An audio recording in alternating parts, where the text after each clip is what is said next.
Hello दोस्तों, good morning. कैसे हो आप सब? आई होप आप सब खुश स्वस्थ अच्छे होंगे। मैं तो अच्छी नहीं हूँ दोस्तों। ये थर्सडे के शाम का वीडियो है, जब मेरे हस्बैंड सब्जियां लेकर आए और बहुत ढेर सारी सब्जियां ले आए। सबको मैं सब्जियों को देखकर पहले तो बहुत खुश हुई, उसके बाद इन्हें जगह लगा रही थी। तो इस वक्त तक तो मैं बिल्कुल अच्छी थी और सारे मटर को मैंने छुड़ा कर रख लिया। तो फरमाइश हुई मटर के हलवे की, तो फटाफट से मैंने 1 चम्मच घी डाला और उसमें मटर को पहले मैंने ग्राइंड कर लिया है, बारीक पेस्ट बिल्कुल। उसके बाद इस घी में 1 चम्मच घी, क्योंकि इसमें घी बहुत कम लगता है दोस्तों, कभी बना के देखिएगा, बिल्कुल घी निकल जाता है। 1 चम्मच मैं डाली हूँ ना, ये घी भी ये बेचारा पचा नहीं पाता है। तो बस घी डालने के बाद एक तरफ खाना हो रहा था, क्योंकि शाम के 8:30 हो रहे थे, और एक तरफ मैं इसको पीस बना रही थी, इसका हलवा।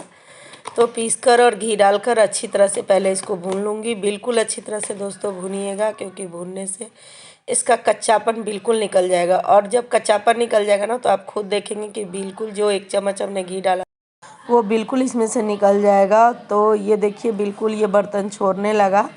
अब ये आपका बिल्कुल अच्छी तरह से भुन गया है। जब अच्छी तरह से भुन जाता है ना दोस्तों, तो पूरी तरह से ये जो है वो बर्तन छोड़ने लगता है।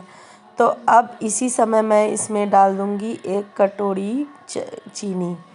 मेरा थोड़ा सा मटर का मैं बनाई थी, तो इसलिए मैंने हाफ़ कटोरी चीनी डाला है।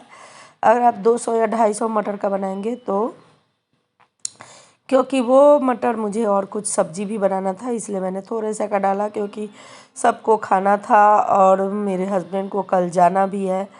तो इस वजह से मैंने सोचा कि थोड़ा सा ही लोग को चखा देती हूँ, फिर बाद में कभी बना के खिला दूँगी। तो ये देखिए, अब बिल्कुल सॉफ्ट सा हो गया है ये चीनी पिघलने के बाद।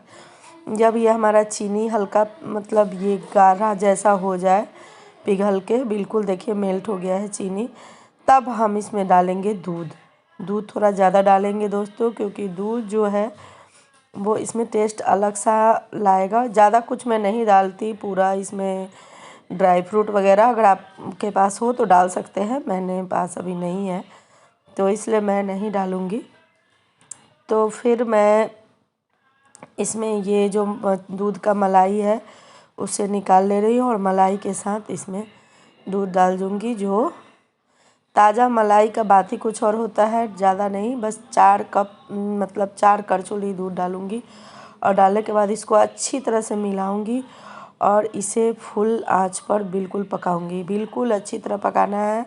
पकने के बाद तब तक पकाऊँगी जब तक इसका जो दूध है ना, वो बिल्कुल मतलब सूख ना जाए। जैसे हम लोग गाजर का हलवा वगैरह बनाते हैं ना, तो उसका दूध किस तरह से सुखा देते हैं, और इस तरह से बनाने से बिल्कुल फटेगा भी नहीं। और इसे चलाते रहेंगे, तब तक चलाते रहेंगे जब ये ढकना ना शुरू हो जाए। जब एक बार इसमें उबाल आने लगेगा ना, देखिए ये कैसे खदक रहा है, जब ऐसे खदकने लगे तब आप इसको छोड़ सकते हैं जलने के लिए मीडियम आंच पर।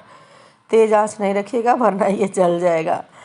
तो उसके बाद दोस्तों मैं आ गई इधर। थोड़े बहुत बर्तन थे तो उनको समेटने के लिए सोचा उनको समेट लेती हूँ, और इधर मेरा चावल और दाल चढ़ चुका था, बस सब्ज़ी बनाना था। और रात में इनके लिए लिट्टी भी बनाना है, तो उसकी भी मुझे तैयारी करनी थी। इनको जाना था तो लिट्टी वगैरह बना कर दे देना है। और सुबह मैं सोची हूँ कि पूड़ी भुजिया बना दूँगी।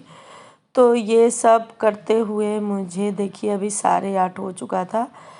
तो सोचा था कि 9 साढ़े 9 तक सबका खाना हो जाए, ताकि सबका खाना होने के बाद फिर मुझे लिट्टी बनाने का समय मिल जाए, और मैं इनके लिए लिट्टी जो है वो बना कर रख दूँ। सफ़र में कुछ घर का हो तो ज़्यादा अच्छा रहता है। वैसे तो लोग बाहर का ले ही लेते हैं, कुछ न कुछ खा ही लेते हैं, मगर घर की चीज़ें ज़्यादा अच्छी होती है और हाइजीन के लिए भी अच्छा होता है। तो इसलिए मैं घर की चीज़ें कुछ न कुछ बना के इसके पापा को दे ही देती हूँ।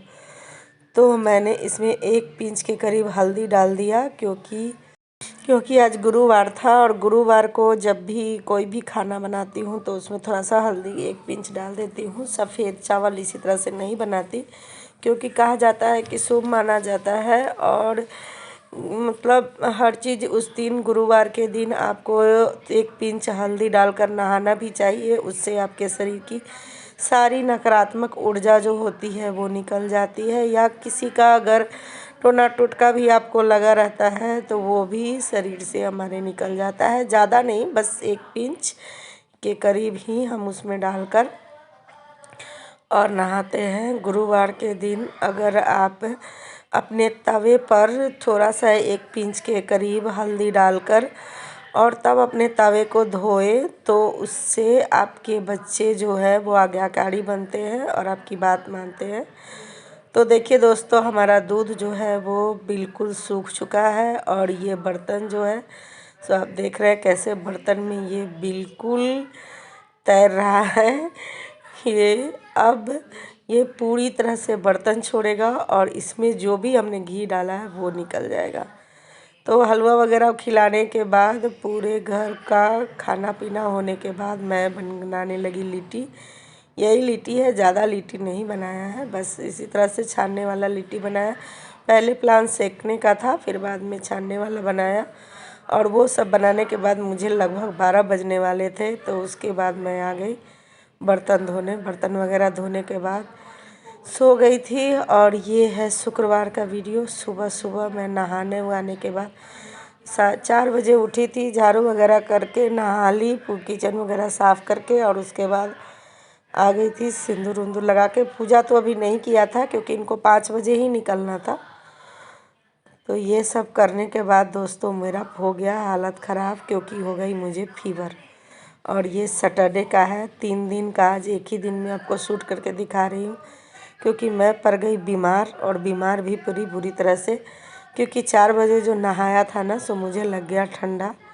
तो फिर बच्चे सैटरडे को स्कूल नहीं गए और फ्राइडे को ही मुझे फीवर हो गया था। 7 बजे से पूरी दिन फीवर था, रात फीवर था, तो सब मेरी बेटी को मैनेज करना पड़ा। तो देखिए बच्चे मैगी पे गुजारा कर रहे हैं, मैं तो उधर सोई हूँ और इधर मेरी बेटी बना रही थी मैगी। बहुत टेस्टी बनाई थी, ज़्यादा कुछ तो नहीं बना पाती है, बस ये बना लेती है। तो वही वो मैगी बनाई, गाजर मटर टमाटर प्याज सब कुछ डालकर, बहुत टेस्टी बनाई थी। फिर उसने मुझे उठाया, मैं मटर खाई, उसके बाद डॉक्टर को बुलाया गया था। आज तो दोस्तों मैंने कुछ किया ही नहीं, बिल्कुल दिन भर कल से सो रही हूँ। इतना फीवर हो रहा है और इतनी ठंड लग रही है कि कुछ भी काम नहीं किया। देखिए घर पूरा अस्त व्यस्त पड़ा है। कृति को भी उतना कुछ नहीं आता, बस बताने पर थोड़ा बहुत हेल्प कर देती है। आज तो पूजा भी नहीं हुआ है, मैं ही बीमार हूँ तो कौन पूजा करेगा। भगवान भी इसी तरह से रह गए आज। और सारा घर पूरा बस उसी तरह से पड़ा हुआ है, दोनों बच्चे ऐसे ही हैं। और बस जितना मेरी बेटी से हो सका उसी ने आज घर को संभाला। तब तक डॉक्टर साहब आ गए थे और मैंने नाश्ता में मैगी कर लिया था और कुछ तो नहीं बना पाई थी। सोचा था कि जब तबीयत ठीक होगा तो मैं ही खाना बना दूंगी, क्योंकि अभी उसको प्रॉपर खाना बनाने नहीं आता। तो डॉक्टर साहब आए और देखा उन्होंने, पहले तो फीवर जांचा। आज इतना पहनी थी ना दोस्तों कि जितना मैं कभी नहीं पहनती। 2 स्वेटर था, उलेन सूट था और उसके बाद 1 इनर शॉल, 5-5 कपड़े मेरे देह में थे। फिर भी बहुत ठंड लग रहा था, पीछे से लग रहा था कोई ठंडा पानी डाल रहा है पीठ पर, उस तरह का महसूस हो रहा था। और अंदर से सीना धक धक धक धक कर रहा था। मैं तो बच्चों को डर के मारे बता भी नहीं रही थी कि मेरे हस्बैंड है नहीं, और बच्चों को बताऊंगी तो वो ज़्यादा ही घबरा जाएंगे। तो मैंने सीधे डॉक्टर साहब को ही बताया कि पता नहीं धड़कन क्यों तेज़ हो गया था, ठंड की वजह से या कुछ और बात है। तो डॉक्टर साहब ने कहा कि नहीं, आपको ठंडा लग गया है, बिना सुई के आपका नहीं ठीक होगा, तो 2-3 दिन आपको सुई पड़ेगा। तो फिर उन्होंने वो नस में देने वाला सुई होता है ना, वो भरा। और मुझे तो बस एक ही चीज़ दिख रहा था कि किस तरह क्या करूं कि जल्दी से जल्दी मैं ठीक हो जाऊं।